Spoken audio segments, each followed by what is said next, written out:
sobre diseño y seguridad urbana. Hemos estado previamente a esta sesión pública discutiendo entre nosotros aproximadamente durante 2 horas y hemos encontrado evidentemente multiplicidad de conexiones entre la realidad y el diseño urbano y los niveles de seguridad en distintos ámbitos en la vida social, entendiendo seguridad en el sentido más amplio, lo que los anglosajones conocen como safety, es decir, seguridad física ante incendios, terremotos o problemas de esa naturaleza, y security, es decir, ante problemas de tipo delincuencial o terrorismo o violencia de cualquier tipo. Bueno, vamos a continuar ahora con la discusión, centrándonos en los temas ya tratados y en algunos otros novedosos, pero previamente quería hacer una presentación de las personas que están sentadas aquí y que son auténticos especialistas en la materia. Yendo por orden de derecha a izquierda, o como dirían, siguiendo el sentido de las agujas del reloj, pues está don Juan Ramos Herraiz, general de la Guardia Civil, que entre otras cosas mandó la Comandancia de Madrid durante muchos años.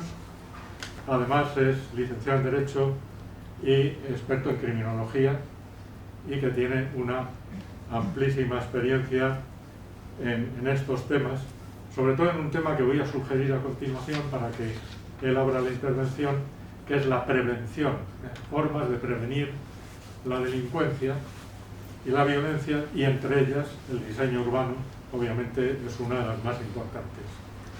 A continuación, don Ángel Cuevas Lobo, que tiene una importantísima experiencia como director, no sé exactamente cómo se le llama, oficial, jefe de la Policía Municipal de Arganda del Rey. Intendente. Ah, intendente.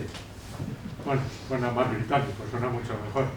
Intendente de la Policía de Arganda del Rey, para algunos Arganda, para otros Arganda del Rey, y que también es licenciado en Derecho, por lo tanto conoce muy bien los temas de los que estamos tratando.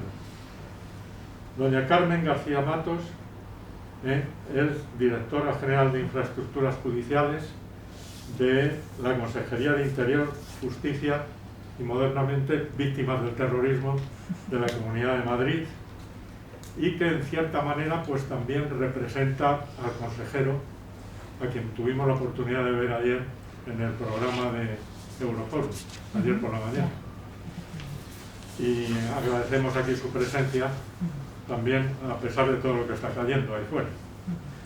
Y por último, pero no menos importante, don Francisco Javier González, arquitecto, urbanista, profesor universitario, y sobre todo persona inteligente y con ideas en la difícil relación entre seguridad y diseño.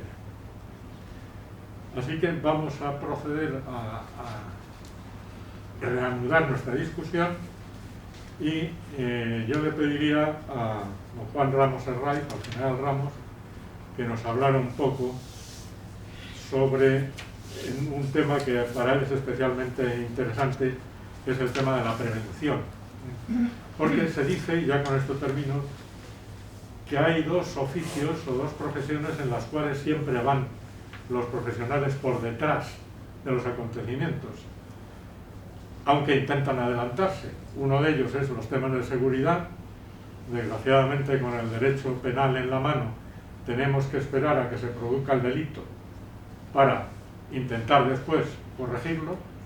Y el otro, desgraciadamente también, lo estamos viendo en la medicina. Por mucho que se hable de medicina preventiva, al final tendremos que esperar a que venga la pandemia para que empecemos a buscar soluciones a la misma. La idea mía es, bueno, ver si podemos buscar soluciones preventivas e irnos adelantando a esos 2 problemas que ahora van estrechamente ligados. Así que, don Juan, tienes la palabra. Gracias, Juan.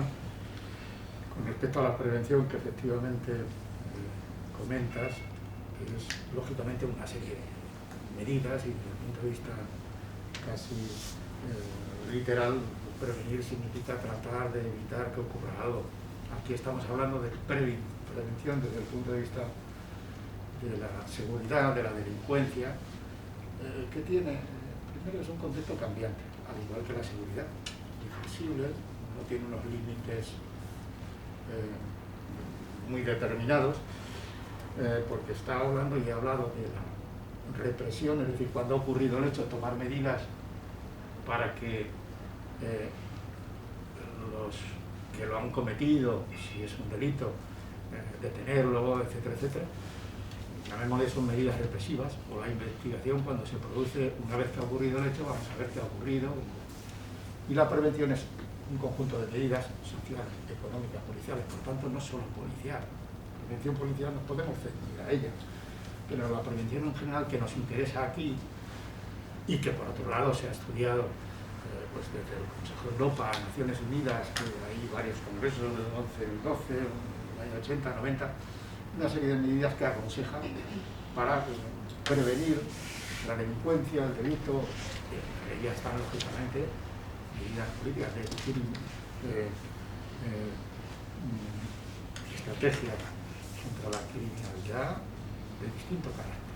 Y una de ellas, estamos hablando de diseño, pues yo creo que es perfectamente aplicable. Si cogemos policía, la parte de policía, pues lógicamente hay distintos modelos de prevención, clásicos. Bien, digo, no en términos de medios, sino hacia lo que nos va más, pues desde el punto de vista del diseño, lo hemos hablado antes, pues hay que hacer un análisis de riesgos desde la perspectiva que nos interesa y decir, bueno, ¿qué vamos a hacer? ¿Cómo puedo yo participar? Y antes Francisco decía, oye, ¿cómo intervengo yo en el tema del terrorismo, en el tema de la delincuencia? Bueno, ha habido una cosa importante, dos reflexiones. Primero, hay que pararse y pensar, analizar los riesgos que tenemos. Y desde coger la experiencia que tengas, ver la situación, coger, pues yo hablaba antes, la estrategia de seguridad nacional que señala ahí las amenazas que está recogido aquí, el ciberterrorismo, terrorismo, la inmigración irregular, el espionaje industrial.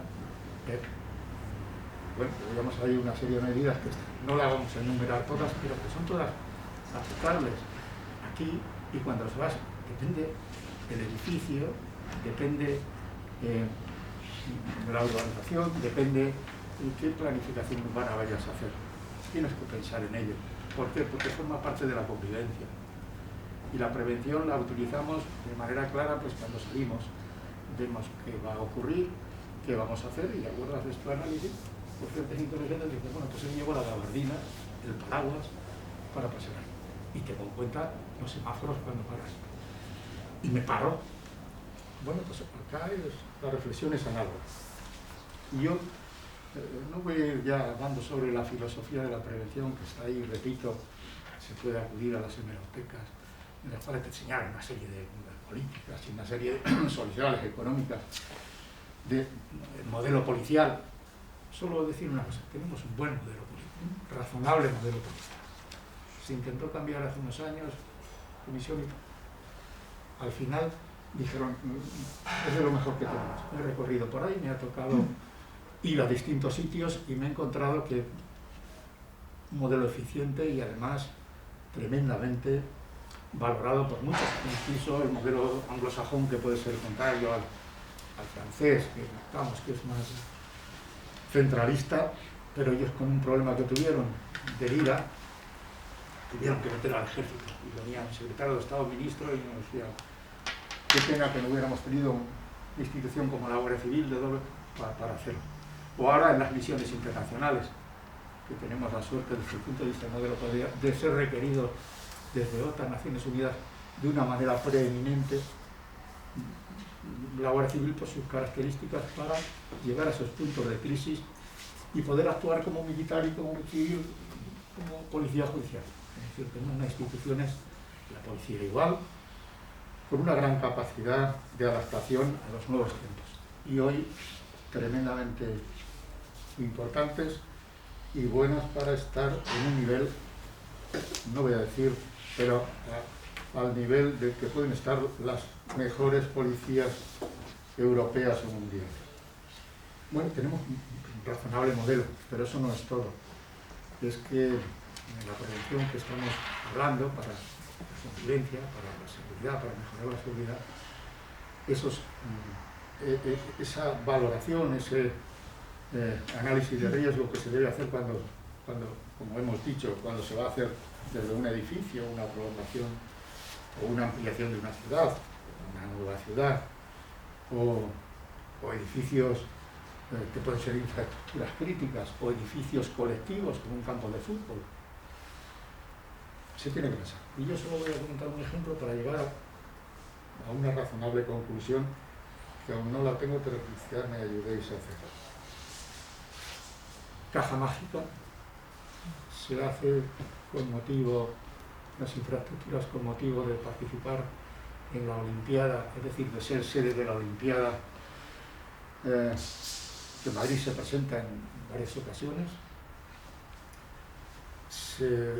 Viene la visita, va a venir la visita olímpica para ver, perdón, de la Comisión Olímpica para ver y para valorar esas infraestructuras, para decidir en su momento si es o no sede de Madrid, que luego no lo fue, pero a mí me llaman 2 o 3 días antes una persona que había estado mandando a Madrid y dice: yo he tomado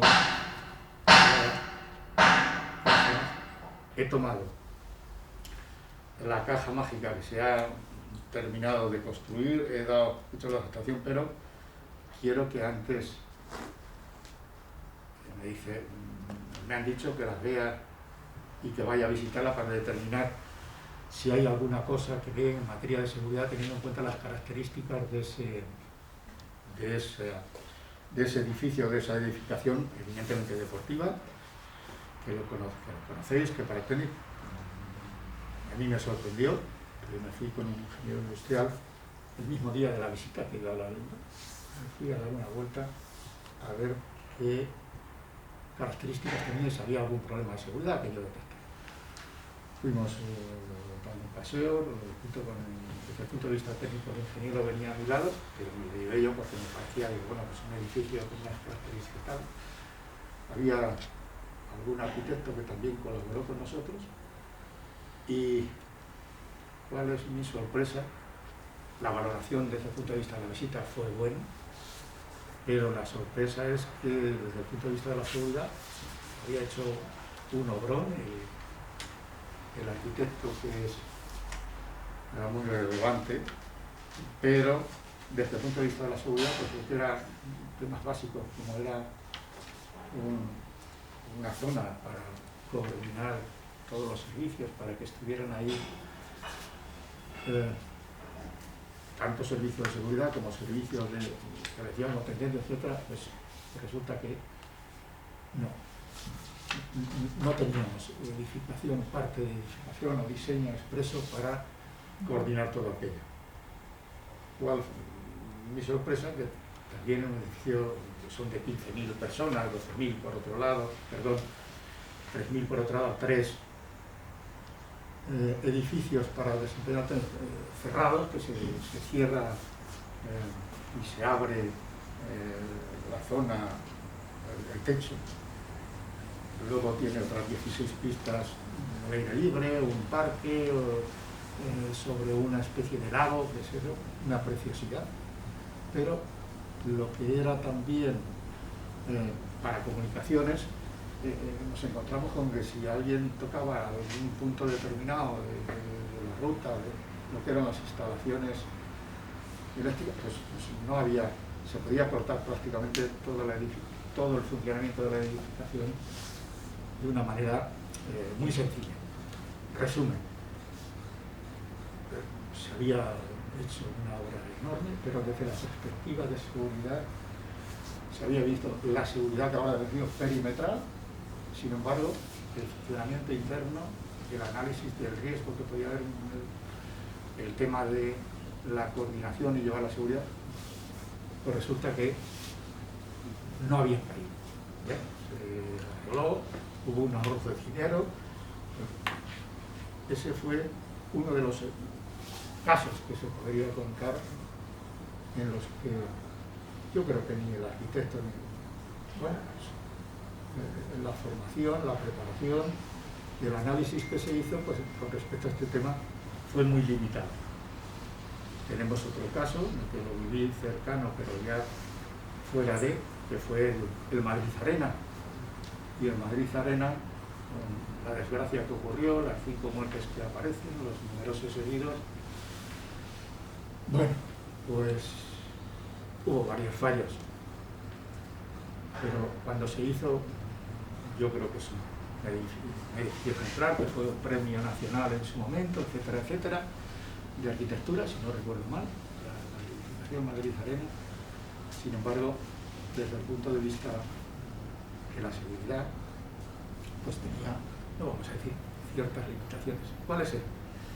Inclusive la comunicación muy limitada, teniendo en cuenta las características, el movimiento dentro, no sé, resumiendo, la previsión, no de lo que era el plan de seguridad y tal, que no me voy a meter con respecto a los hechos en concreto, pero inicialmente, conforme estaba, era muy limitado también.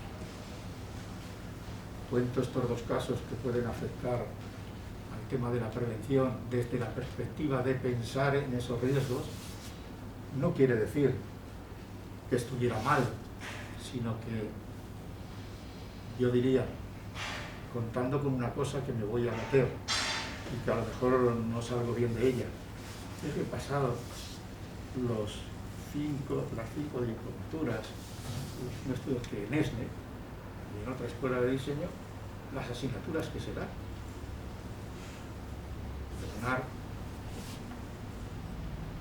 La seguridad, la prevención que estamos hablando es muy transversal desde mi perspectiva. No he visto, no he encontrado, mis disculpas a la escuela, pero yo, que además forma parte de lo mismo que carreras en general, con unas características muy... No he encontrado ninguna asignatura que hable sobre seguridad. Repasaba yo el otro día, pues lógicamente, o arquitectura, he visto tal tema de informática, tema de elaboración del web, diseño, muchísimos temas, algunos repetidos, pero en esos, llamémosle, cuántas horas o cuántos elementos de valoración de una asignatura hay algo que hable básicamente de la seguridad y de, oye, pensar en esto, decirlo, contar alguna cosa, unas características generales, pero que serviría para tomar algunas decisiones a la hora de diseñar, digo, estos edificios, por no decir esa vía, con esas reflexiones que nos hacía Ángel del banco, de la parada de autobús, donde ponemos, que por lo menos hay que pensar, que aquí esta mañana sí se hace. Yo quiero con esos dos ejemplos, quizá tergiversados a la hora de exponerlos, decir, creo, en el tema de prevención de la seguridad, en el diseño, que tenemos que ver, que tenemos que analizar, que tenemos que pensar en esos riesgos. Y que uno de ellos no solo es las políticas económicas, es la educación, la formación básica de estos grandes especialistas en diseño, arquitectos y tal. No estaría mal que una asignatura sea optativa, yo la pondría obligatoria.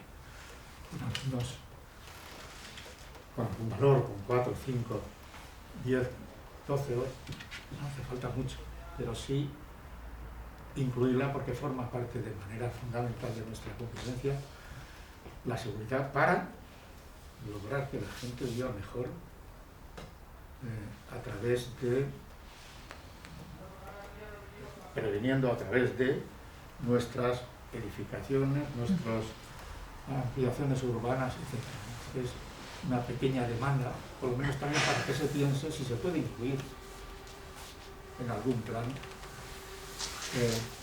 esa asignatura pequeñita, pero que es de dominio común y que hace falta también para poder diseñar bien o para lograr que nuestra edificación y nuestros planes sean mucho mejores. Nada más. Ángel Cuevas. Sí. Bueno, yo voy a tratar de ser más conciso. A ver, desde mi punto de vista la prevención, o cómo podemos y debemos, entiendo, afrontar la prevención y cuáles serían los puntos a aplicar o reforzar. En primer lugar sería la conjunción, la coordinación, como he dicho antes, de las distintas administraciones públicas que tienen competencia en seguridad.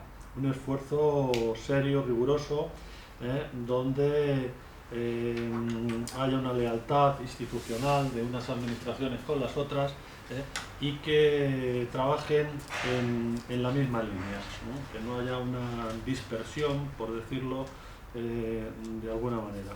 Para mí eso es esencial, esa conjunción y coordinación de las administraciones, porque luego vamos, ese sería el primer punto, luego vamos al segundo punto, donde yo creo que se debería hacer hincapié en esa prevención, y es una mayor proactividad de los cuerpos de seguridad en su conjunto también.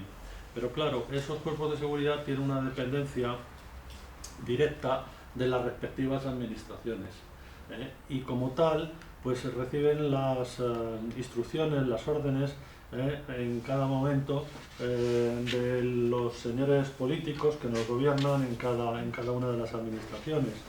También ahí creo que habría que hacer un esfuerzo mayor, mucho mayor, de coordinación, de cooperación, de colaboración leal, para mejorar esa proactividad que entiendo que pondría o supondría un beneficio importante para el conjunto de la ciudadanía.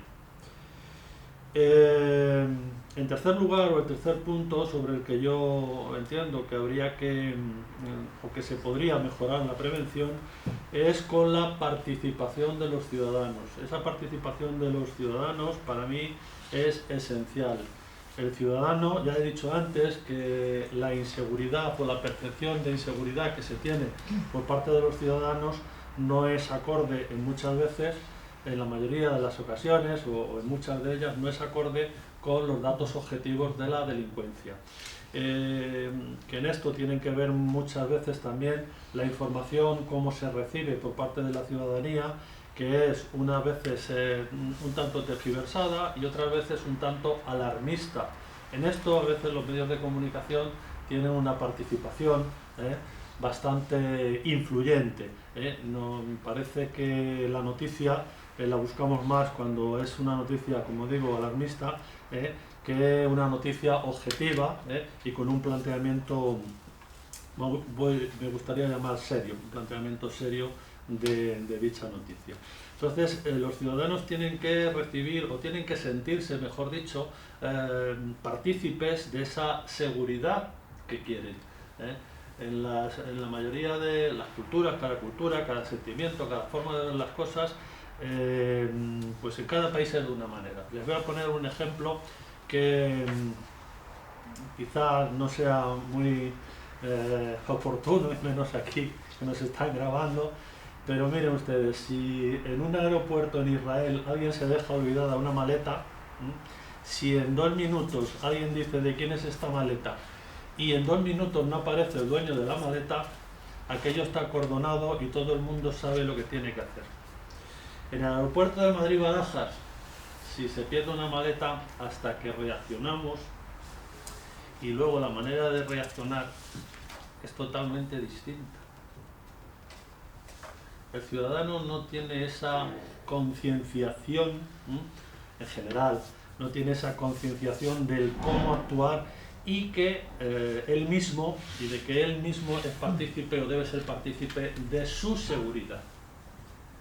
Por supuesto, con la colaboración y con la intervención ya de los cuerpos de seguridad, cuando él se limita a dar esa información, a transmitir aquello que conoce y que es necesario para su seguridad.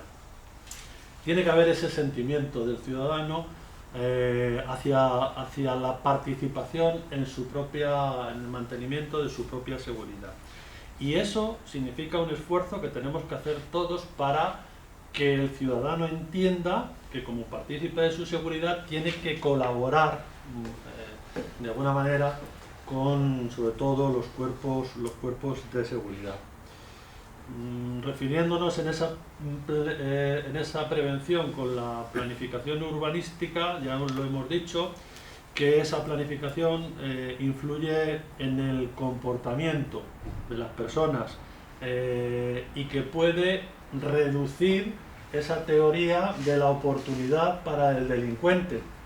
Por tanto, la planificación urbanística es básica, es muy importante y se debe pensar, que también lo hemos dicho anteriormente, antes de realizar, pero pensar no solo desde el punto de vista exclusivamente urbanístico, sino en un sentido amplio, como es el de la seguridad. Con esto, ¿qué hacemos? Pues crear entornos seguros, que es lo que quiere el ciudadano. El ciudadano quiere vivir en un entorno seguro, y para eso hay que pensar, como he dicho antes, desde dónde ponemos una parada de un medio de transporte público, cuáles son las rutas alternativas para dirigirse a ella, o la propia ruta que hay principal, etcétera, etcétera. Eso para mí es la verdadera prevención.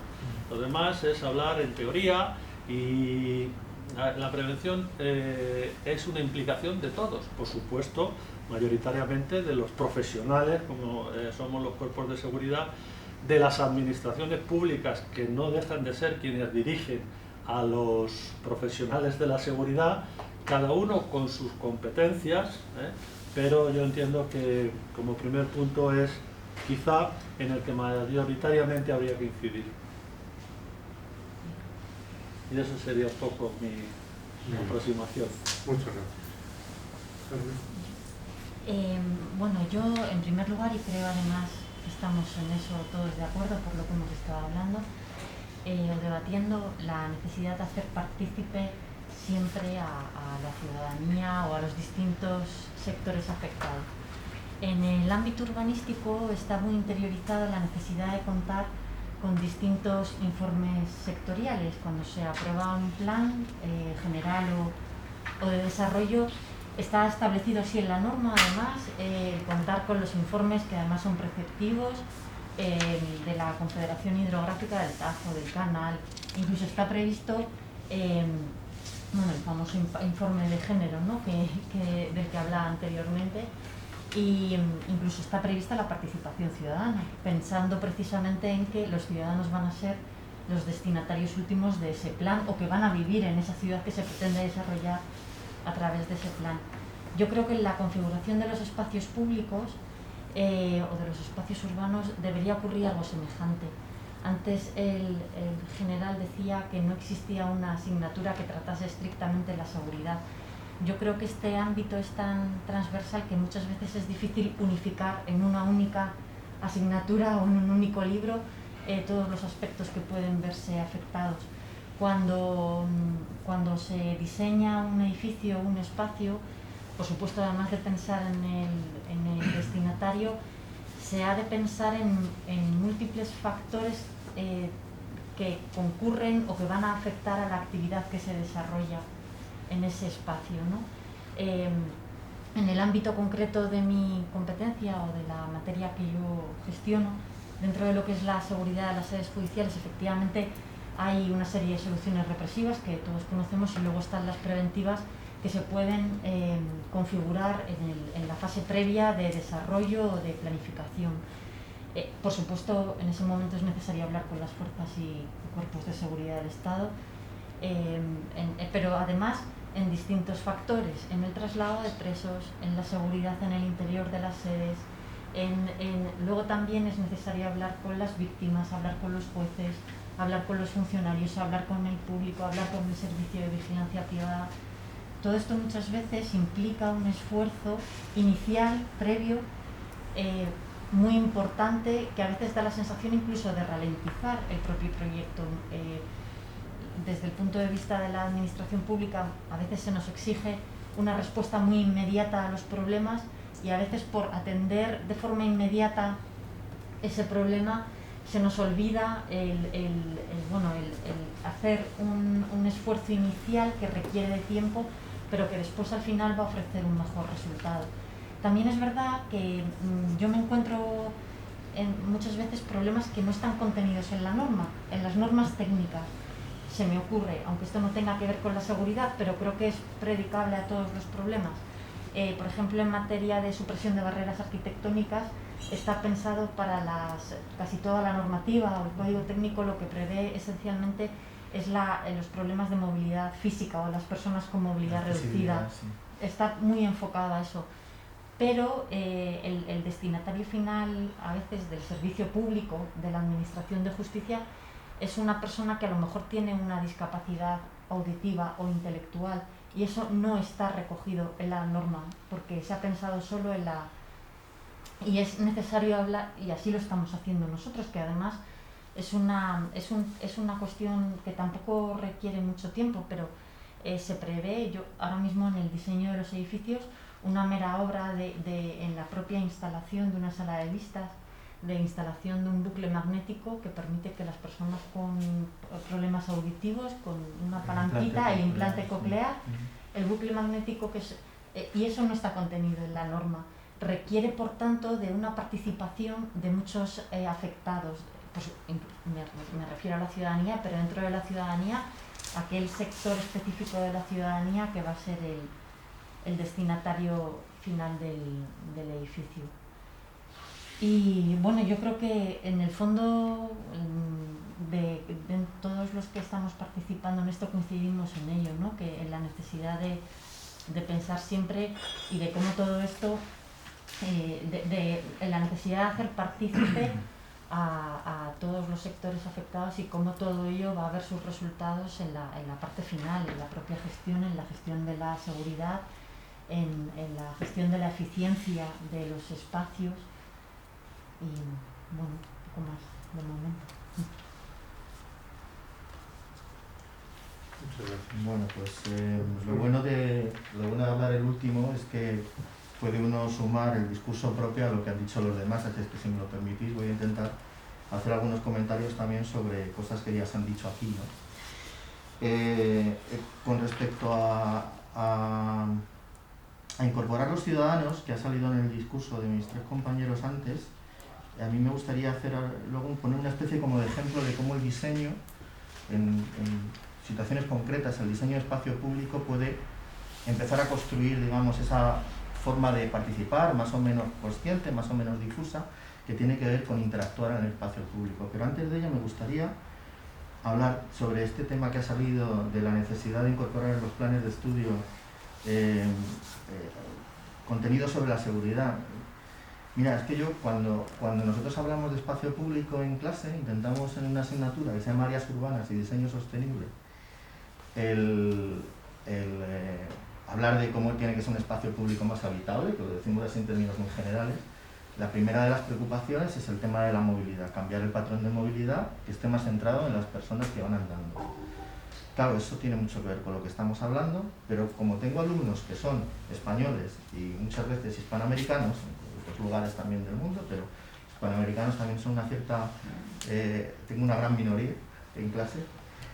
Claro, ellos te plantean que precisamente las fórmulas que podemos nosotros aplicar aquí en un contexto de seguridad mucho más calmado no son posibles en la República Dominicana, en Lima, en lugares en los cuales estas cosas te llevan a mecanismos constantemente defensivos para moverse, y ahí es donde entra, digamos, la preponderancia del coche. O sea que efectivamente el intentar explicar cosas que tengan que ver con la seguridad es una necesidad en el panorama educativo que nos vamos encontrando, y hacemos lo que podemos, porque es verdad que ni siquiera está en el programa. O sea, lo tenemos que meter un poco sí a contrapelo. Luego, es verdad que así como hay un procedimiento reglado para incorporar la participación ciudadana en los procesos de planificación, pues resulta que cuando se trata de hablar del espacio público como uno de los elementos básicos de este tema que nos está tratando, o por lo menos tal como yo lo entiendo, que estamos tratando, pues resulta que no hay un procedimiento ni normativizado, y casi depende más bien de como del modelo de implementación o de gobernanza que pueda tener esa actuación sobre el espacio público.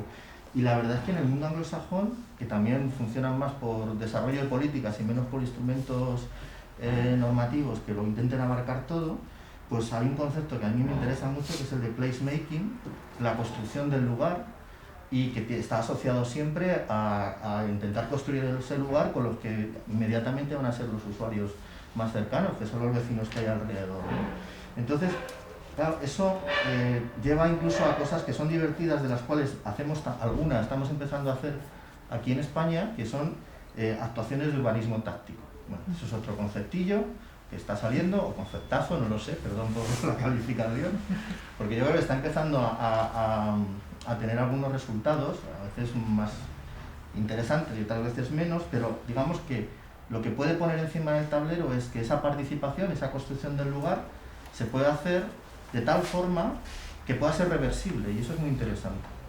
Es decir, ahora mismo está ligado a los temas de movilidad, es decir, cuando tú quieres ampliar las aceras y ves si eso va a producir un efecto positivo o negativo sobre alguno de los modos de moverse, pues resulta que coges y pintas las aceras y ves que a ver qué pasa.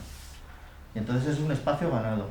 Últimamente, con este tema del COVID, ha ocurrido eso en algunas ciudades españolas, que han empezado a pintar en el suelo, incluso aportando diseño, ¿no?, de calidad, y porque se ha llamado a profesionales del diseño gráfico, etcétera, para poder desarrollar este tipo de actuaciones. Yo creo que por ahí hay un camino en el cual la participación se podría instrumentalizar, ¿no? Y digamos, esto es como la parte más organizada, la parte en la que la participación pues tiene que ser un acto proactivo y que alguien tiene que ponerlo encima de la mesa y decir cómo se hace, etcétera.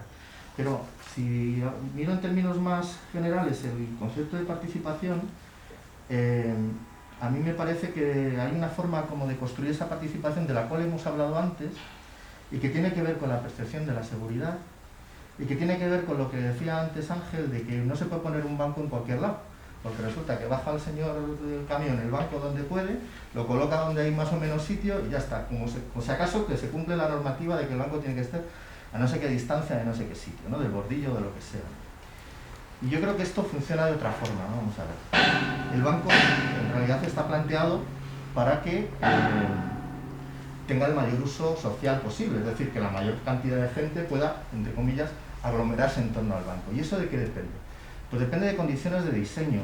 A mí las 4 que me parecen más interesantes son que ese banco esté colocado en un recinto que la gente lo entienda como legible. ¿Esto qué significa? Que el banco es un mueble, y que, como todos los muebles que tenemos en nuestras casas, tiene un sitio adecuado en las habitaciones en las que estamos, pero lo primero que tenemos que tener es una habitación. A eso es a lo que me refiero con lo del recinto legible.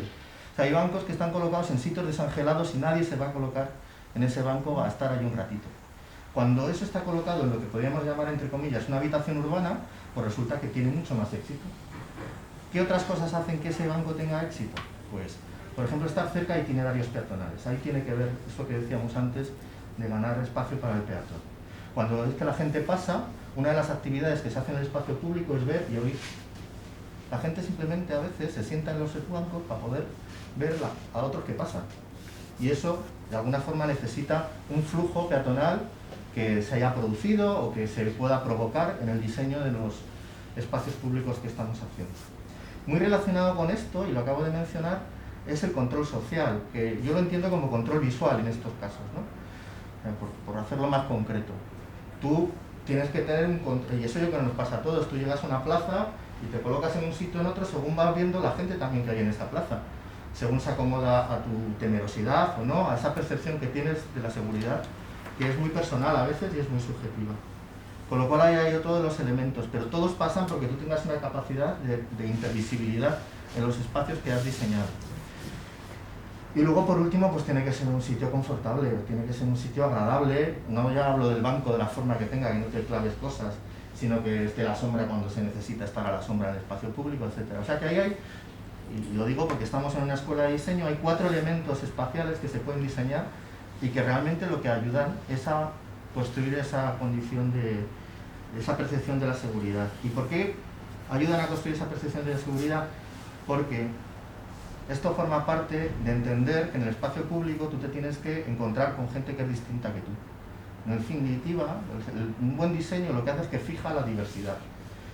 Y cuando se fija la diversidad empezamos a tener algunos de los conceptos que antes hablábamos cuando estábamos digamos, a micrófono cerrado, ¿no? El de familiaridad pública, que es que la gente que está en copresencia en ese espacio público contigo, pues resulta que te suena, que tiene que ver con el sentimiento de pertenencia al sitio, es decir, todas cosas que van a favor, no digo ya de la seguridad, sino de la percepción de la seguridad, que a mí me parece que es un tema fundamental.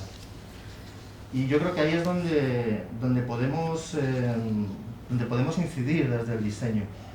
Curiosamente, hay una corriente de espacios defendibles norteamericana que empezó en los años 70 con un urbanista llamado Oscar Newman, que lo que intentó es que esta percepción de seguridad se construyera como de golpe y porrazo, y controlando el espacio de tal forma que parece que el espacio diseñado de una determinada forma iba ya a dar inequívocamente, de forma determinista, lugar a espacios en los cuales pues, no hubiera inseguridad. Lo que ocurre es que daba lugar a espacios que no tenían diversidad, que si alguien entraba en esos sitios se entendía como un extraño, y como un extraño era como un sospechoso, y como sospechoso que era, tu sensación de seguridad empezaba a ser menor, con lo cual entras en un ciclo de quiero proteger más todavía, entonces pongo cámaras, y llegamos a las gated communities de las que hablábamos al principio. Yo creo que eso es un mal invento. Yo creo que esto es todo mucho más sutil, que tiene más que ver con cuestiones que hay que incorporar al diseño, pero que siempre tienen que permanecer, digamos, en el ámbito de construir la esfera de lo público. Los ingleses hablan de public realm, y yo no sé muy bien cómo se traduce.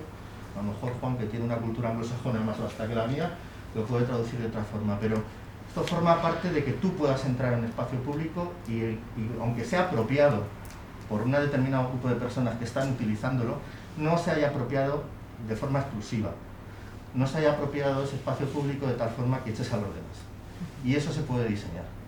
Se puede diseñar no como una solución determinista, sino simplemente como un buen soporte para que esos mecanismos de apropiación sana del espacio, que te permite hacer lo que tú quieres hacer, los niños jugar al fútbol, gente que se pueda juntar en un parque a comer o a lo que sea, pues todo eso en realidad no tiene por qué ser diseñado de una forma... o sea, no hay una solución para diseñarlo, sino lo que tú puedes es construir un espacio en el cual eso se pueda dar. Y que se dé o no ya depende de condiciones que tienen que ver más con una visión más social, etcétera, de la delincuencia, a la cual yo ahí me confieso no conocedor, y creo que aquí hay gente mucho más experta que yo para que podamos hablar de eso. Sí, yo creo... Y gracias por dejarme así como de teoría que me ha salido.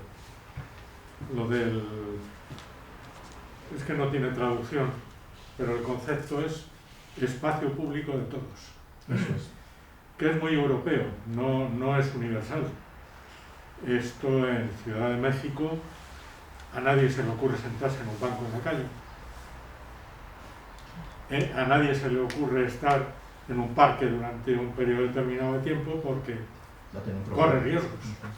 Incluso en barrios de clase media alta, la gente pasa de un sitio a otro. Y además procuran utilizar el coche, no salir a pasear. La gente vive en urbanizaciones cerradas. En Estados Unidos tiende a pasar lo mismo.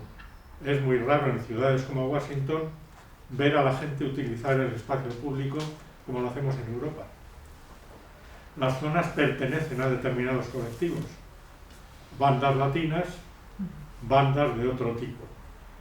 Entonces, yo creo que un poco nuestro objetivo es que tenemos un bien de un valor social inmenso, que somos incapaces de evaluar, porque lo tenemos, y que es que el espacio público es de todos. Las playas son públicas. A ningún hotel se le ocurre acotar la playa y decir esto es solo para los clientes del Marriott, ¿no? Y tener guardas en los lados para que no ande la gente circulando. En las plazas se puede sentar cualquiera. Por la calle tú puedes andar para pasear, simplemente ahora que tenemos todos los problemas de obesidad y arteriosclerosis y colesteroles y tal. No tienes por qué buscar una zona segura por la que ir, sino que cualquiera puede bajar e ir a cualquier sitio. ¿Por qué tenemos esta reacción? Pues porque, por un lado, la nueva realidad, por ejemplo, las bandas latinas en Tetuán, en Bellas Vistas, en otros sitios, han empezado a apropiarse de los espacios públicos para su uso particular. Y esto es así, y es la realidad, sea o no sea políticamente correcto. Eso es lo que hay que permitir. Porque no son bandas que no sean latinas, sino que son bandas latinas. Dominican Don't Play, La Mara Salvatrucha, si queréis, hacemos una...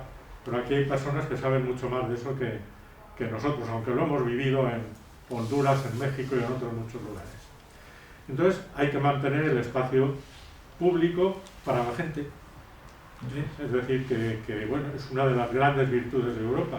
Tú puedes pasear por los campos elíseos de cualquier manera, nadie te pide un carnet o te pide la declaración de la renta para ver si tienes derecho a pasear por allí o no. ¿De acuerdo? Porque eres lo suficientemente rico o no para pasear por allí. Y de eso se trata, de ver cómo podemos compaginar la seguridad con esto. Hombre, esto ha venido agravado por el tema del virus. El tema del virus nos ha trastorcado a todos. Pues pensábamos que teníamos una seguridad pública razonable y nos hemos dado cuenta de que no, que es una seguridad pública que solo reacciona ante enfermedades que tenemos, tumores, infartos, roturas de piernas, cosas así, que es muy bien, pero cuando llega una cosa de estas, pues nos encontramos con que no hay una capacidad de reacción de ninguna manera y nos crea desazón y tenemos que reaccionar a ello. Y una forma de reaccionar es mantener los espacios públicos abiertos. ¿Cómo? Con mejoras que nos tenéis que decir los arquitectos. No porque sea automática la relación entre reformamos el paisaje, la enfermedad se va, o la banda latina desaparece. No, no es así. Pero es verdad que hay una relación, todo el mundo sabe que si tú tienes una facultad en un sitio limpio y mantienes la facultad limpia, el número de pintadas disminuye. Las pintadas van a los sitios sucios. Las cosas se tiran al suelo cuando hay cosas tiradas en el suelo. Si no, no se tiran. Es decir, hay un principio ecológico según el cual la gente reacciona al ambiente según es el ambiente mismo, sin ni siquiera muchas veces necesidad de formación, sino solamente con verlo ya sabe cómo tiene que actuar. Entonces, bueno, por eso es muy pertinente lo que estamos hablando. Hay que mantener el espacio público y que sea lo más insensible a terrorismos, consumos de drogas, delincuencias, virus, etcétera, etcétera, porque es un bien común, es un bien de todos. No.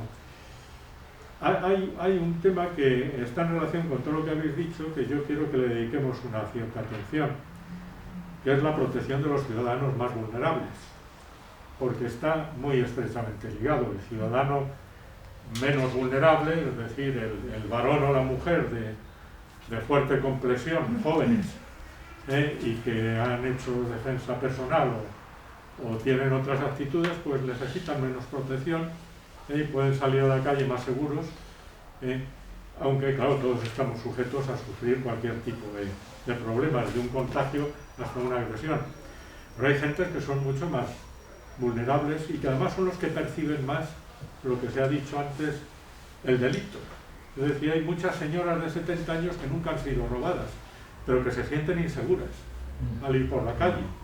Hay que cambiarse de acera cuando viene un grupo de gente de frente. Te pueden robar la crucecita que llevas colgada y la respuesta social es ¿por qué llevaba usted la cruz? Es que les iba provocando. ¿Entendéis? Entonces, los niños siempre han sido un problema al dejarlos en la calle. El hombre del saco siempre ha existido. Los violadores y tal siempre han existido. Pero ahora hay un énfasis mayor en ello, quizá porque al aumentar la densidad social aumenta el número de gente que tiene ese tipo de prácticas. Entonces yo pediría una segunda reflexión de cómo se puede proteger a los ciudadanos más vulnerables. Yo he puesto aquí mujeres, ancianos y niños y niñas. Lo de mujeres a lo mejor debería haberlo quitado para ser políticamente correcto. Pero bueno, en mi opinión siguen siendo más vulnerables que otras muchas gentes. Van menos al gimnasio a hacer boxeo o a hacer defensa personal, van menos armadas, tienen mejor criterio que los hombres, en mi opinión, para ver por qué sitios pueden y por dónde no pueden ir. y sí me gustaría una reflexión, porque claro, estos ciudadanos más vulnerables son la parte más sensible de nuestra sociedad y de nuestra vida en común, y sobre todo niños y niñas van a ser la sociedad. ¿Qué podemos hacer desde el punto de vista social y sobre todo desde el punto de vista estructural para que todo esto sea más seguro? Así que si os parece hacemos otra, o si alguien quiere ya decir algo, pues que lo diga inmediatamente. Yo, permiso, he intervenido antes de una manera lógicamente generalista. Mi propia profesión, eso a la que llegas de general, pues te hace que seas más generalista. Y hemos estado hablando de prevención y he cogido con lo que se llama prevención primaria, secundaria, terciaria, que la primaria es sobre toda la sociedad, cómo hacer prevención. Lo mismo que estábamos diciendo, el modelo clásico, hay muchas maneras. He intervenido en la parte general porque si no, desarrollar todas. Esto ya es estaríamos casi en la prevención terciaria, no estamos hablando ya de unas ramas determinadas, porque también la prevención puede actuar sobre el delincuente, sobre la víctima, sobre el predelincuente posible, y aquí estamos hablando sobre personas determinadas con unas características. La manera de actuar casi es análoga, depende de dónde están. Estamos tocando en los colegios, estamos tocando el niño, estamos tocando el anciano, donde vive, la zona donde vive, pero también eso que nos ha salido ahora con la pandemia, con temas específicos que te hace pensar por la residencia. Nosotros, pues yo intenté, y perdón, a lo mejor para echarlo, pero bueno, se hizo en su momento. Policía preventiva de un componente que no sé, pues el actuar sobre la residencia, es decir, nos preocupaba, y por otro lado, importante porque cada vez aumentaba más y socialmente una cosa que la institución tenía que tenerlo en cuenta, cómo vivían, que venía alguna cosa, y tratamos de hacer unas visitas en un momento determinado, pues, intenté incluso una especialidad que tratase sobre mujer menor, que llamamos, y personas mayores, que es prácticamente lo mismo. No lo logramos porque no salió especialidad, como ha salido el tráfico y tal, pero sí intentamos ir y saber, dice, ¿cómo están? Reconozco que intenté hacer una encuesta, es decir, cómo perciben y cómo hacen desde la persona que va como víctima a una denuncia y los mayores y cómo vivían, cómo se encontraban ahí. No me dejaron oficialmente y alguna cosa hicimos particularmente, pero mi reflexión, porque no es porque ya estáis expertos y sois bastante mejores, como ya lo habéis hecho especificando sobre el tema del diseño y contando cuestiones concretas, yo ahí no llego, pero digo sin pensar, yo pensé, intenté y decir cómo, bueno, pues hay que ver cómo están viviendo, cómo se ha desarrollado, cómo está el colegio, qué problemas. Y sobre eso, tanto desde la perspectiva social como del diseño, es una parte más, cómo podemos colaborar relacionado con eso. Y eso lo dejo para, lógicamente, las formas concretas del pensamiento y el análisis, hay que hacerlo, igual que llevaba la parte general. En esta, igual, y son unos colectivos que, como dice, son muy sensibles, la percepción es crítica y tienen que ser, llámase especialistas, pero estamos diciendo que bueno, la formación es que es muy transversal, claro, sí es que es básico, tanto esto como lo que hemos hablado. Claro, ahora que no me salía, ¿no? Algunos créditos no estaría mal de hablar de manera genérica de eso, y decir, oye, acordémonos por ahí, pero no solo, como decía antes Carmen, no solo realmente de lo que estamos viendo, que es más sobre la movilidad, un ejemplo de la persona que está más limitada por lo que sea, sino de otras series de limitaciones que están y que por lo que sea, pues se ha generalizado, no nos acordamos, como no nos acordamos realmente de algunas cosas que antes hemos comentado, de temas de terrorismo y demás. Y sobre la mujer menor, hay que ver cuál es su hábitat, cuáles son sus características, cómo está. Tenemos bastante sobre el pensamiento, sobre todo en la comunicación, pero hagámoslo de manera concreta y ya que estamos en diseño, hagámoslo teniendo en cuenta pues, colegios, edificaciones y ya.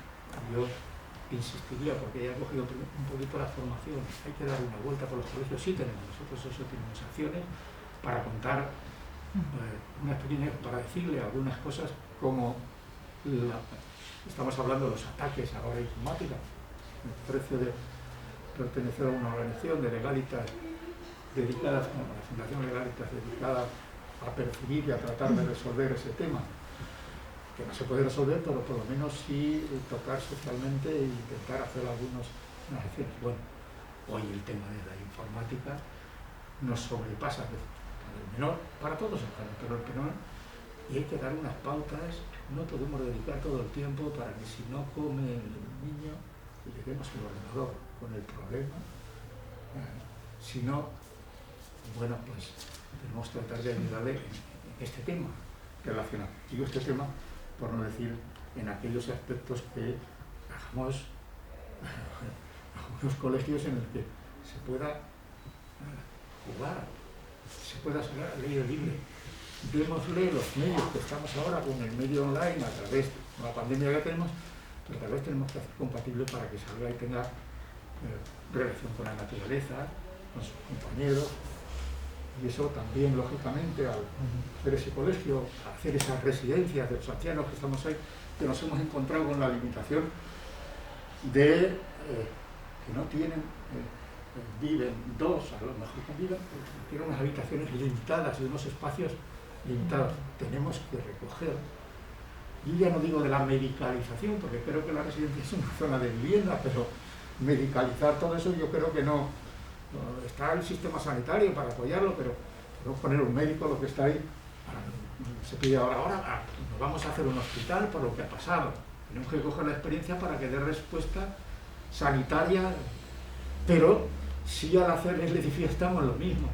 Hay que darle, que podamos, por ejemplo, llamémosle antes una enfermedad que se puede dar fácilmente, posibilidad de arreglar un poco y luego démosle espacio para convivir de una manera que ahora mismo nos está diciendo, nos está señalando la propia pandemia, que tiene que ser más abierta, que tenemos que tener más espacio, que tenemos, bueno, pues eso es una reflexión que tengo, pero ya la parte más específica os la dejo a vosotros.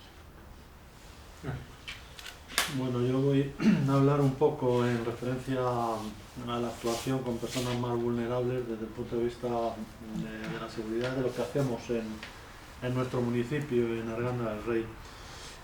Nosotros tenemos una unidad específica dentro de lo que es el cuerpo de policía desde el año 2006, como digo, que se dedica primero a analizar las problemáticas que bien sea porque las comprobamos nosotros su existencia o bien sea porque nos llegan por distintos canales a nosotros para que actuemos.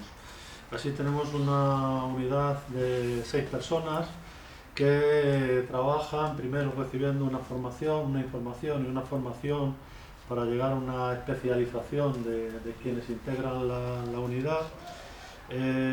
Trabajamos en sentido amplio con las personas vulnerables, por ejemplo con los jóvenes trabajamos desde la seguridad vial en los colegios, damos charlas sobre nuevas tecnologías de la ciberdelincuencia que está hoy a la orden del día, les demostramos cómo podemos averiguar con una simple aplicación que tenemos las claves que tienen en sus teléfonos móviles o en sus ordenadores, para que vean que la seguridad que tienen cuando están usando esas nuevas tecnologías es mínima, si no inexistente en la mayoría de los casos. Esto también lo hacemos con los padres, a través de las AMPAs, para que los padres sean conscientes de la utilización que puedan estar haciendo sus hijos menores de edad con las nuevas tecnologías y que esa utilización sea indebida, incorrecta y les pueda dar lugar a una problemática como hemos tenido bastantes casos. También trabajamos, hacemos actuaciones de género, tratando de alguna manera de aportar lo poco que podamos aportar para esos chavales, esos chicos, esas chicas, esos jóvenes, cuando vayan siendo mayores, que entiendan, vean la problemática y pongan su granito de arena también para evitarla, esa problemática. Trabajamos con las personas mayores, les damos charlas con frecuencia sobre cómo tienen que ir a cobrar la paga cuando van al banco para que no les roben ese dinero el día que es día de cobro de su pensión. Tenemos una actuación concreta esos días en las entidades bancarias, discreta, pero pendiente de que no haya personas que estén a su vez pendientes de quien va a cobrar la pensión, porque hemos tenido casos, evidentemente, que cuando salían del banco enseguida les engañaban que si tiene usted una mancha en el abrigo, etcétera, y le quitaban la pensión a estas personas. También les damos charlas sobre el comportamiento en la vía pública, la seguridad ciudadana y la seguridad vial. Los mayores les cuesta entender que tienen que pasar por el paso de peatones y no cruzar por cualquier sitio, pero en fin, nosotros trabajamos, ese tema le trabajamos. En cuanto a las mujeres víctimas como personas vulnerables de violencia de género, junto con Guardia Civil llevamos el 100% de las mujeres, compartimos todo, incluso los riesgos extremos que requieren pues tener una patrulla que nos vamos alternando a lo largo del día, de las 24 horas del día, entre Guardia Civil y nosotros, pues de tal hora a tal hora cubrís vosotros este punto y luego se va una patrulla de Guardia Civil y viene una de policía local y continúa.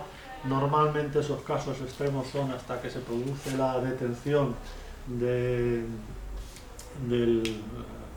la persona agresora y bueno, pues no, sino en cuanto al coste de patrullas para el servicio sería, si hubiera muchos casos son pocos, pero bueno, cuando ocurren tenemos que tener una disponibilidad de personal exclusivamente para eso.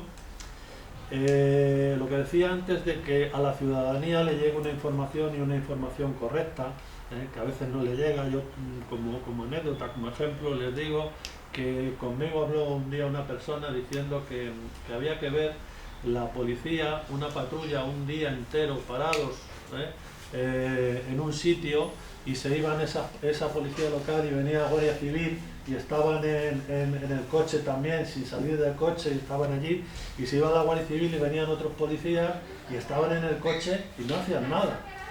Y entonces cuando le dije a esa persona, digo, ¿no sería que estaban en un caso de violencia de riesgo extremo y estaban vigilando alguna vivienda, algún portal? Se quedó así pensando esta persona como diciendo, pues a lo mejor es verdad. A lo mejor yo no he percibido, no he tenido esa información, o yo como pensaba mal del principio, pues no he considerado esa posible situación. Entonces, bueno, un poco es, creo, lo que se debe hacer, trabajar con esas personas que tienen una mayor vulnerabilidad, y desde el punto de vista del diseño, pues es todo lo que hemos venido hablando, el diseño arquitectónico, urbanístico, etcétera, es pensar en esas personas al igual que en el resto, y en ellas principalmente, y nada más.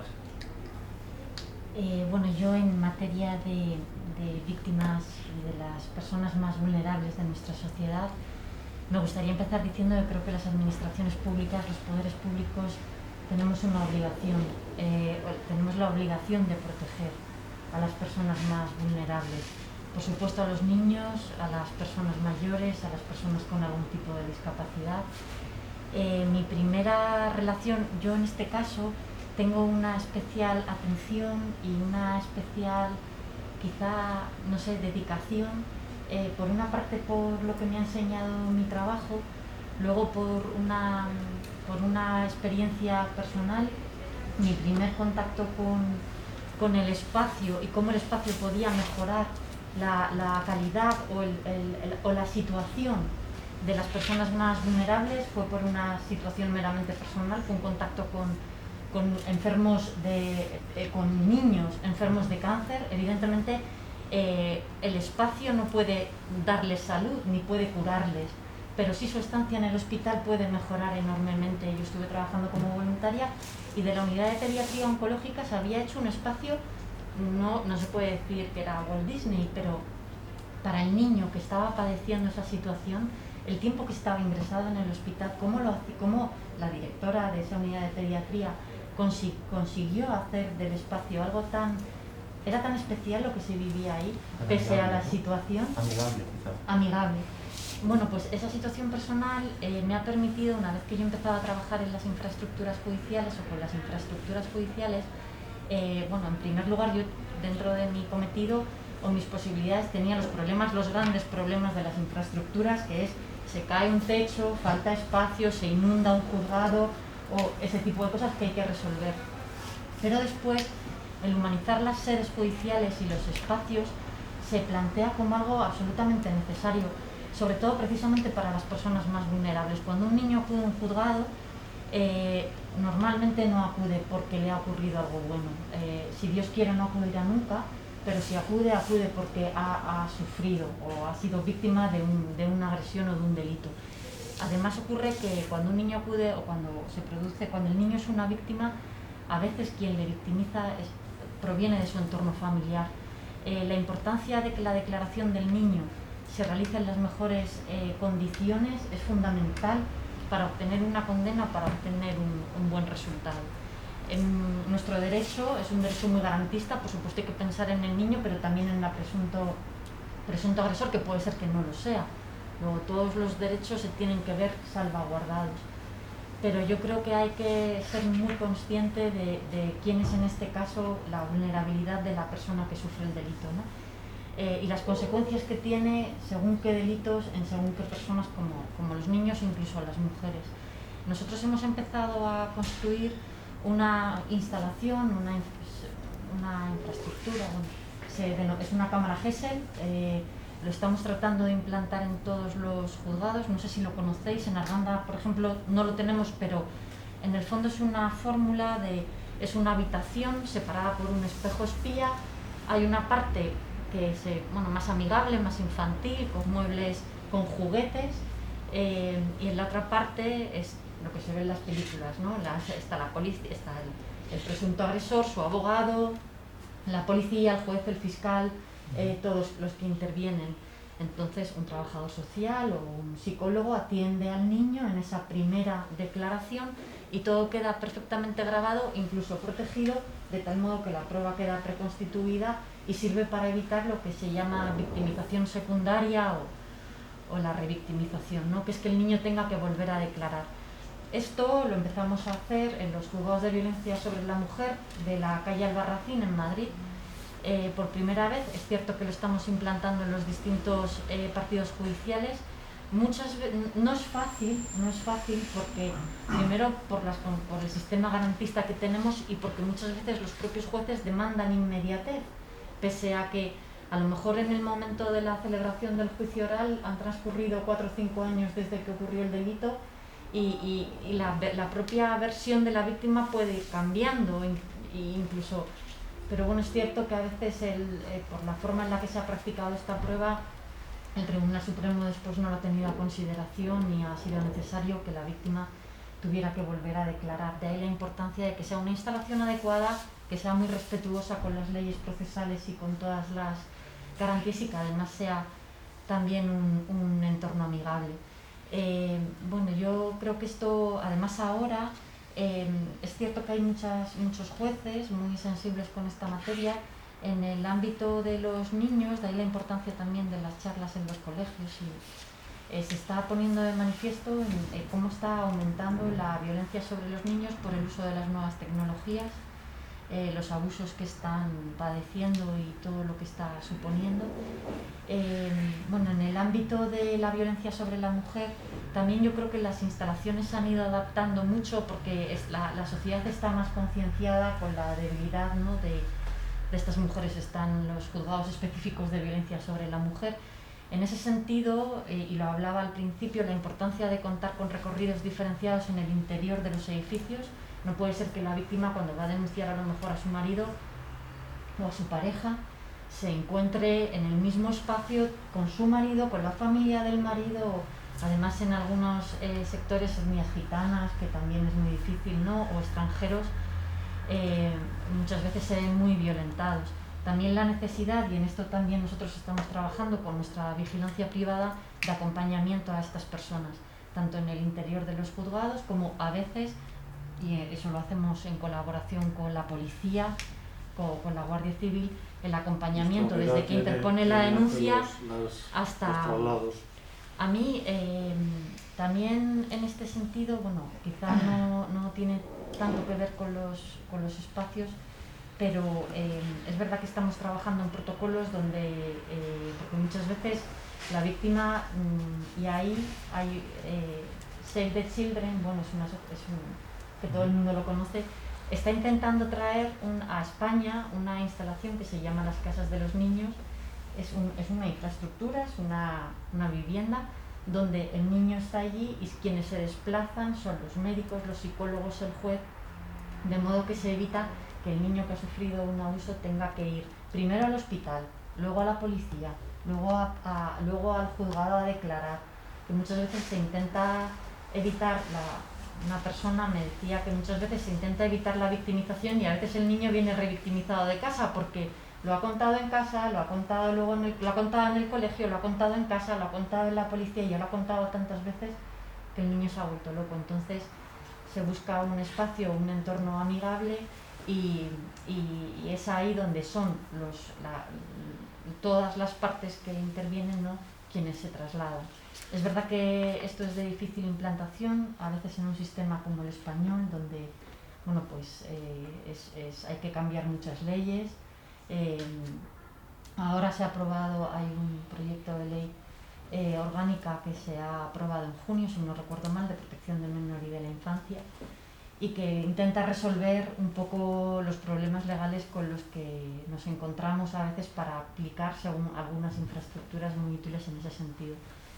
Y luego, bueno, también dentro del ámbito de la humanización y de un poco el intentar atender a las víctimas más vulnerables, también intentamos trabajar hacer entornos más fáciles, más accesibles para personas con algún tipo de discapacidad. También aquí la necesidad, insisto, de hablar con el usuario o de pensar en el usuario, porque bueno, pues a veces los registros civiles, por ejemplo, que muchas veces acuden mujeres con su bebé recién nacido, pues dejarles un espacio a ellas para que a lo mejor puedan dar el pecho incluso, ¿no? Entonces estamos haciendo salas de lactancia en los juzgados, un poco ir ya al detalle, una vez se están intentando resolver los grandes problemas.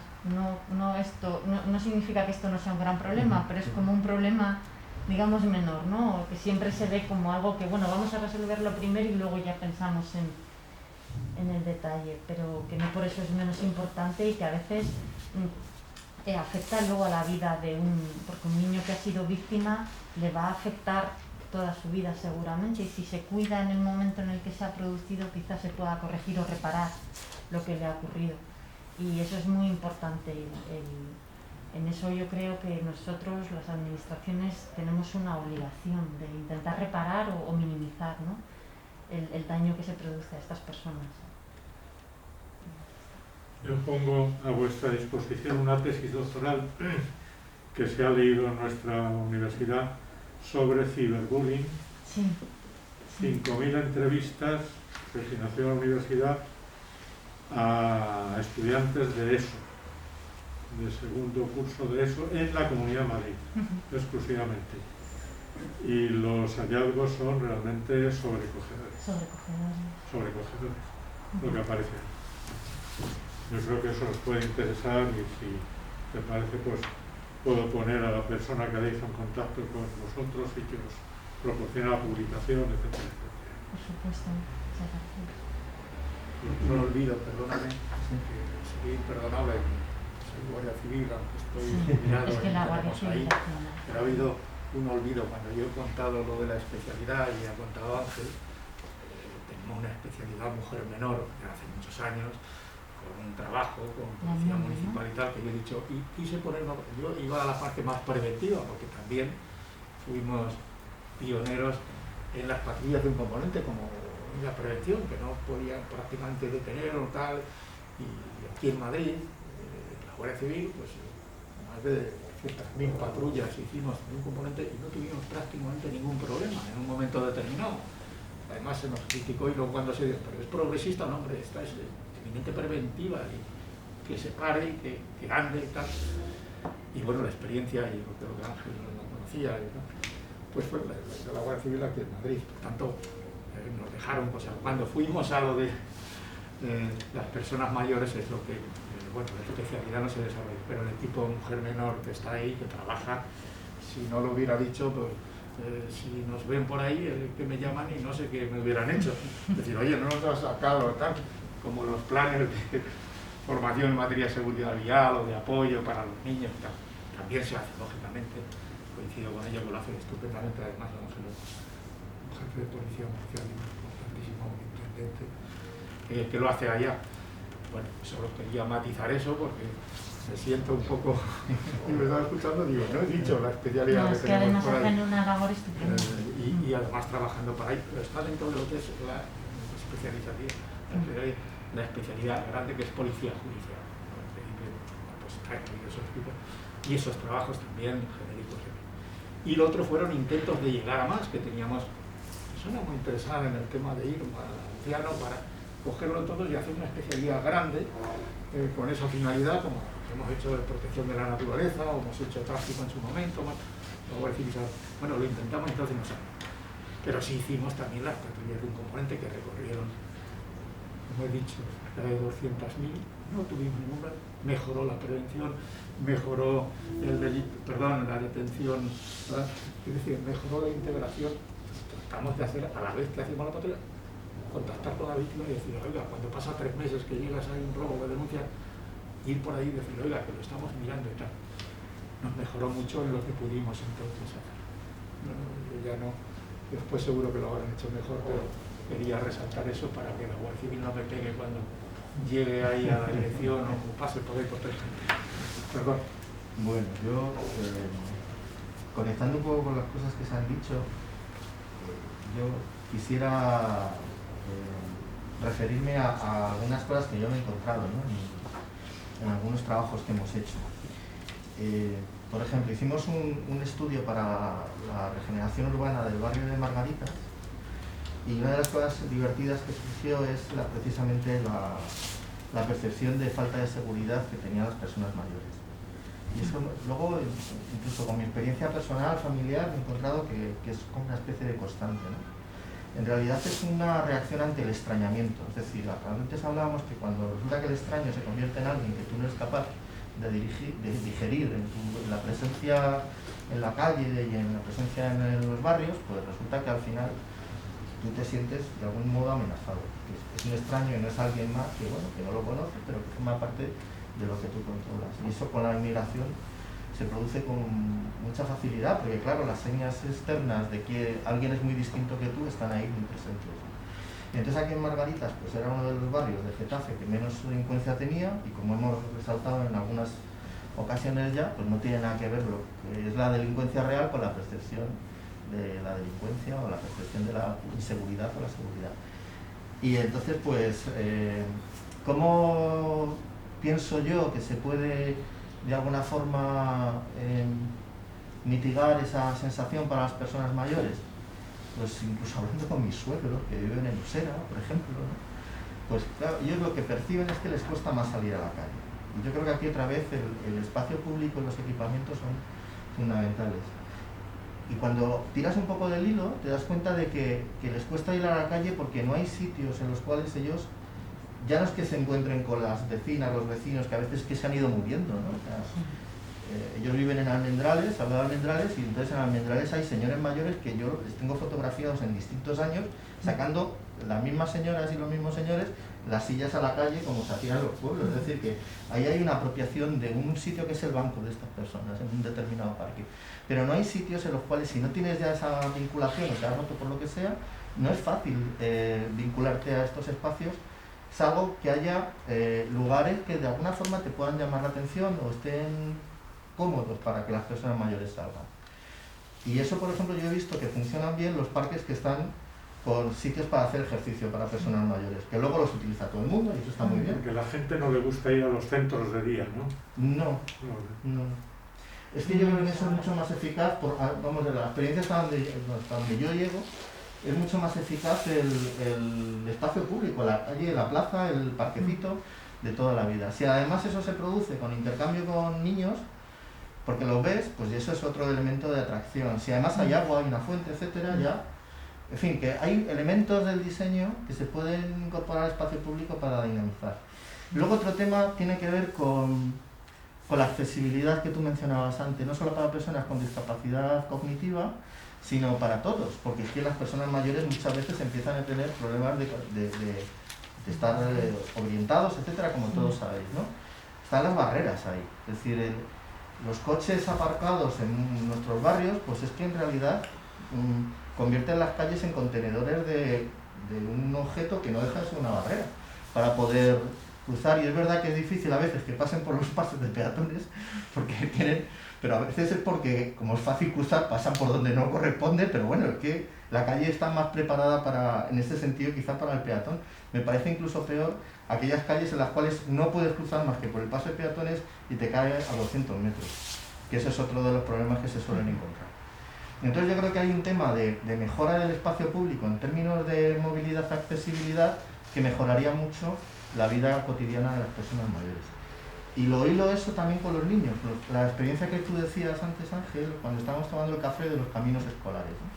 Yo creo que eso es una experiencia que son incipientes en España y empiezan a ser muy interesantes. Por ejemplo, hay caminos escolares que se diseñan vinculando a los comerciantes para que a través de una aplicación, esto es un poco, hasta cierto punto un poco espumoso, ¿no? Pero a través de esa aplicación tú llegas a un acuerdo con los señores panaderos, fruteros que están en el entorno de los itinerarios que uno ha previsto que pueden ser los más habituales para los niños, y entonces cada vez que pasan los niños hacen como un listado, ¿no? Entonces, claro, ellos están comprometidos con los niños del colegio, con las AFAS, los padres van a comprar la panadería, porque en fin, es más simpático este panadero que el de al lado. Eso yo creo que va generando todo esto que estamos hablando de la involucración de las personas en construir un entorno seguro. Participación. Eso, la participación que hemos mencionado antes, ¿no? Creo que efectivamente hay que incorporar dentro de la accesibilidad a las personas que tienen discapacidad cognitiva, porque es que eso es algo que nos puede pasar a cualquiera. Es decir, yo tengo ahora mismo a mi madre porque está en un proceso de pérdida de memoria y de desorientación cada vez mayor. Ni siquiera tiene Alzheimer, no sabemos qué pasa, pero desde luego tiene un deterioro cognitivo. Claro, a veces es que dicen, oye, ¿y hemos llegado a casa? Claro, eso tiene que estar señalizado, ¿no? Y cuando las personas además han tenido accidentes, pues yo creo que eso tendría que estar incorporado dentro del diseño accesible en los espacios públicos.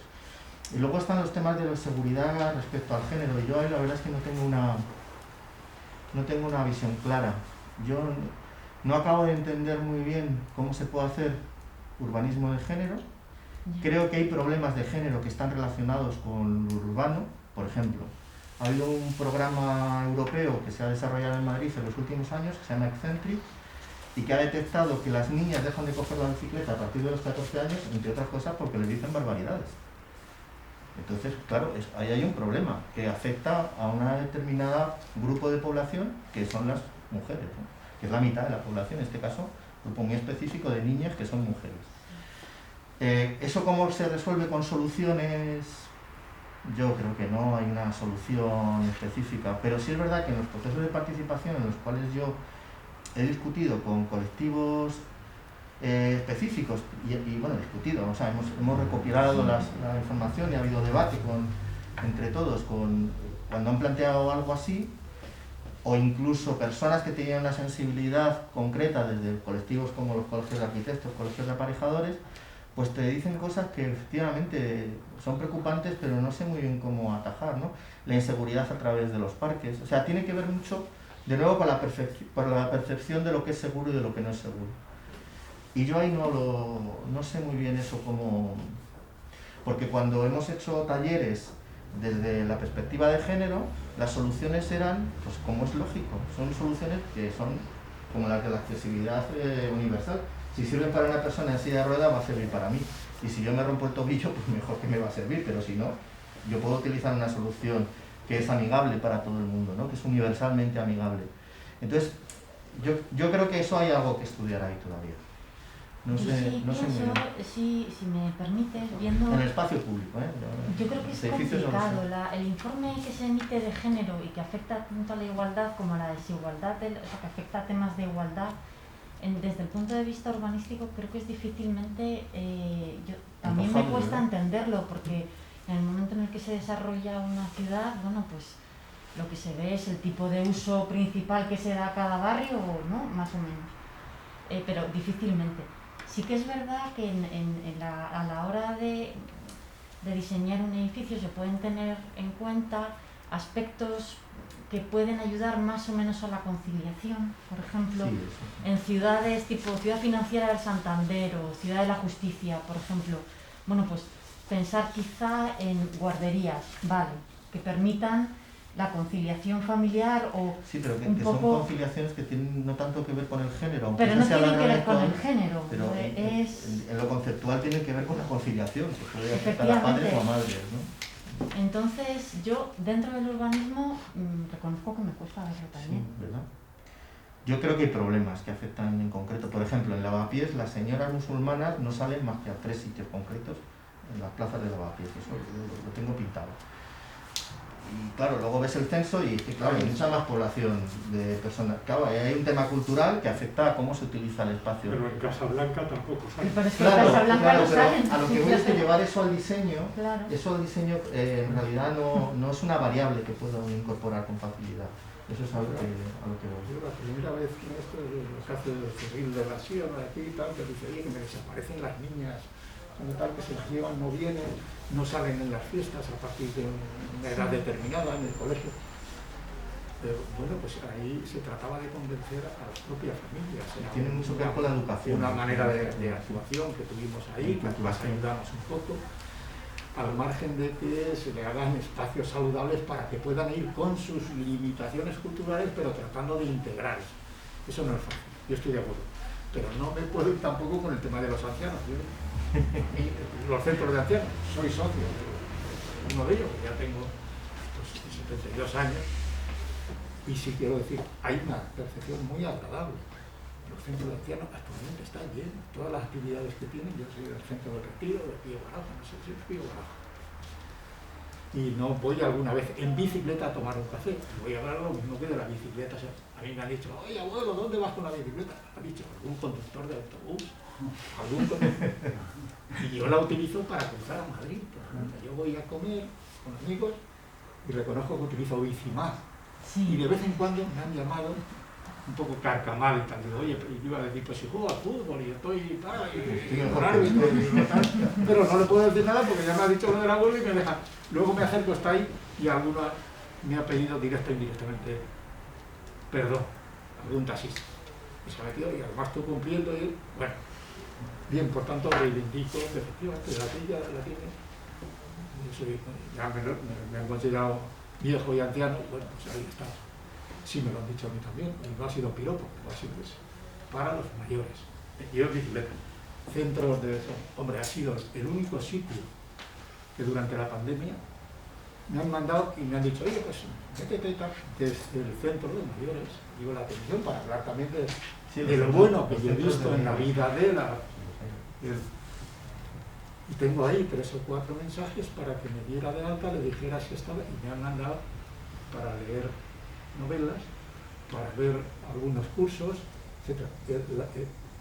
La única parte de la administración que no me ha llamado para decirme te limito y tal. Una persona encargada del centro de mayores, tío, hay que hablar también.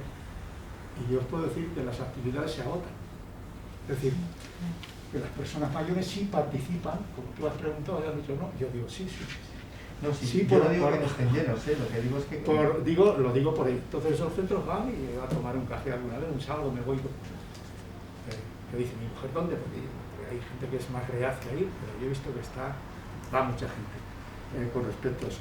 Y hay otra situación de residencias, que son en los pueblos pequeños, que van allí a dormir las personas mayores, están integradas y es una manera de estar, y luego están con sus familiares.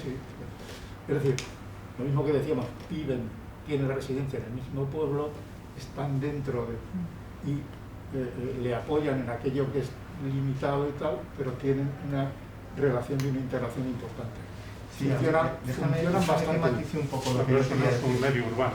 No, yo digo, sí, bueno, la residencia de... Bien.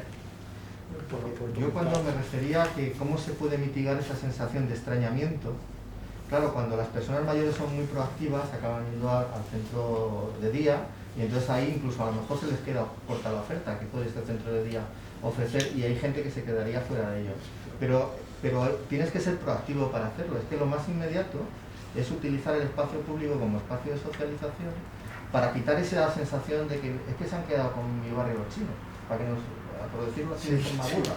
Perdonad, ¿no? Ahí es porque ahí es donde te vas a encontrar con los chinos, no en el centro de mayores. Entonces yo sí que he visto, por ejemplo, una señora mayor china y un señor mayor español, de origen español, en un banquito de estos, que como resulta que parece que ese es el banquito para las personas mayores, porque puedes hacer esto, que al final lo acaba haciendo todo el mundo, yo mismo, lo que tengo al lado de mi casa, que me entretiene cuando voy a leer, pues ¿qué pasa? Porque es el sitio de encuentro.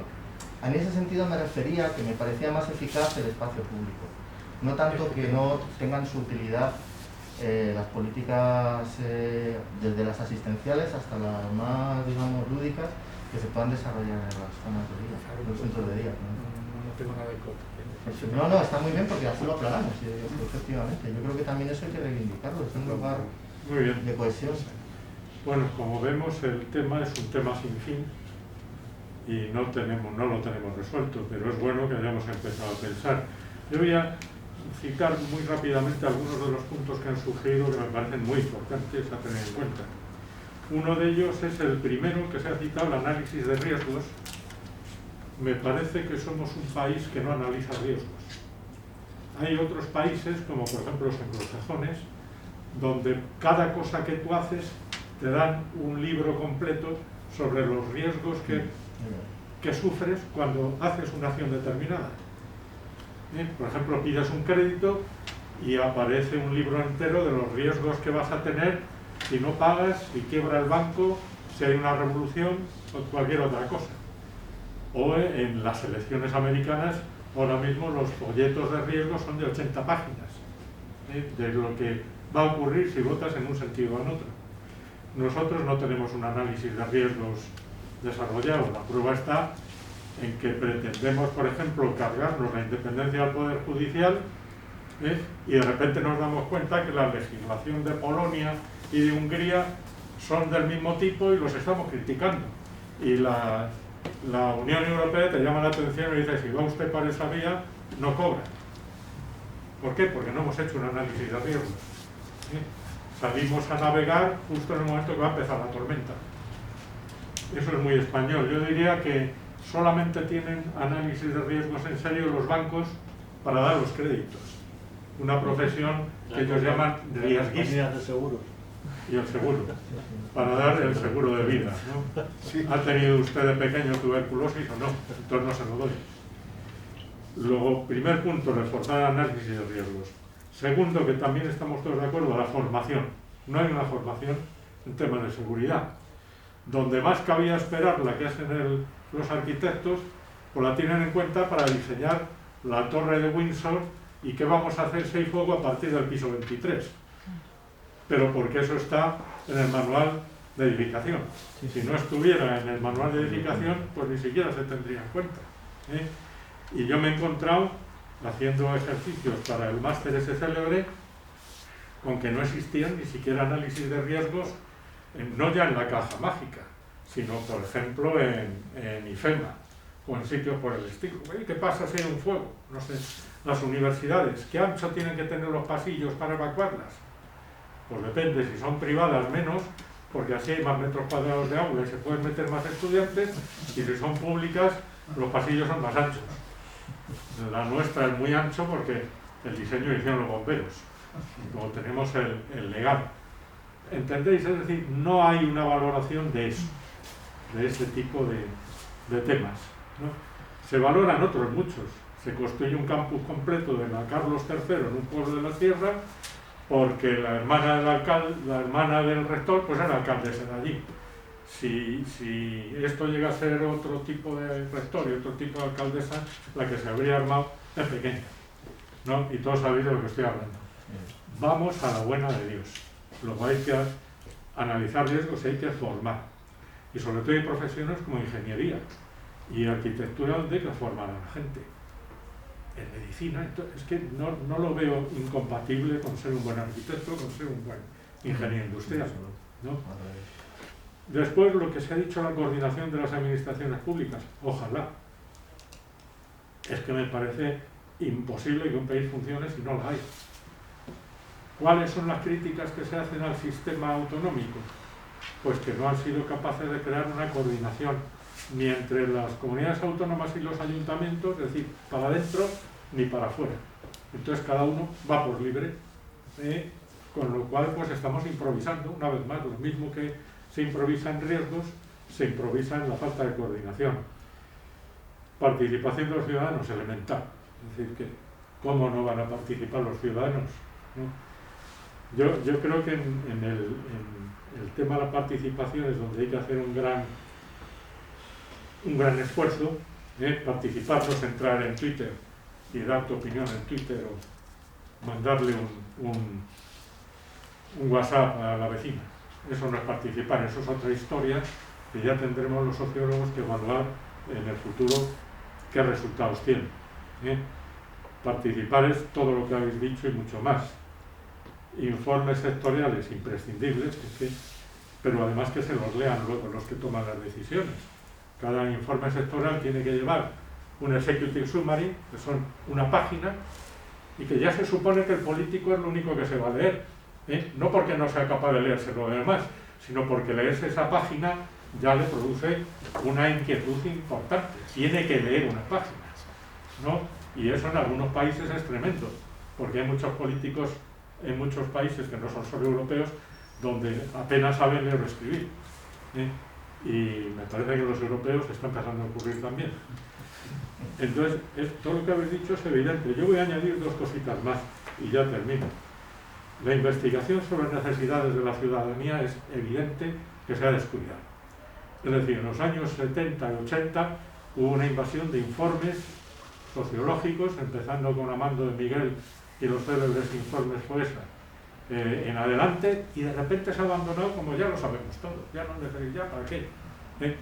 Una ciudad como Arganda, de un pueblo pequeñito, aparece una gran ciudad y ningún sociólogo se ha molestado en hacer un estudio de cómo ha ido creciendo Arganda, qué problemas ha generado, dónde se han asentado las distintas comunidades, qué tipo de segregación se ha producido, es decir, cuáles son las relaciones entre las distintas comunidades. Ni caso. ¿Quién lo sabe? La policía municipal, no más, que lo sabe alguien. Y el alcalde porque se lo cuenta a la policía municipal. Pero si no, y digo Arganda porque está aquí su alcalde, que creo que es de los que mejor organizado lo tienen. Su alcalde. Perdón. Eso es un lapsus lingüe según Freud. Voy a resistir todo lo que pueda. Reconocer que podría ser alcalde perfectamente. Bueno, no voy a decir que lo haría mejor porque no sé cómo lo hace el alcalde, pero Ángel me consta que lo haría bien. Es decir, necesitamos investigar las necesidades de la ciudadanía. Y luego además añadirle, por último, el crecimiento de las desigualdades en los últimos 15 años es bien evidente. Hemos pasado de una situación en la que España iba creciendo, los jóvenes tenían expectativas, se decía que la educación iba a ser importante para su futuro y tal, a una situación en la que sálvese el que pueda, haga usted lo que haga, da lo mismo porque no va a tener salida. Claro, eso influye en la seguridad, es evidente, disminuye la participación y además al Estado o al Gobierno pues tampoco le importa mucho tener informes sobre eso, porque nadie mejor que los partidos políticos sabe la necesidad de los ciudadanos, aunque no hablen con los ciudadanos, obviamente. Hablo como persona que estuvo en el informe de Amando en el año 70, o sea que yo sí sé lo que es hacer investigación social. Entonces, justamente por eso, con ESNE estamos planteando una serie de investigaciones sobre desarrollo urbano, en nuestro caso sobre diseño urbano y seguridad, que son temas que como vemos, altamente ligados, y que creo que en un mes pues habremos presentado al Plan Nacional de I+D, más y cualquiera que sea el significado de eso, ¿no? Con lo cual, pues agradecer que podamos volver otra vez a la línea de investigación social. Y desde luego agradecer a ESNE la posibilidad que nos da de tener estos encuentros.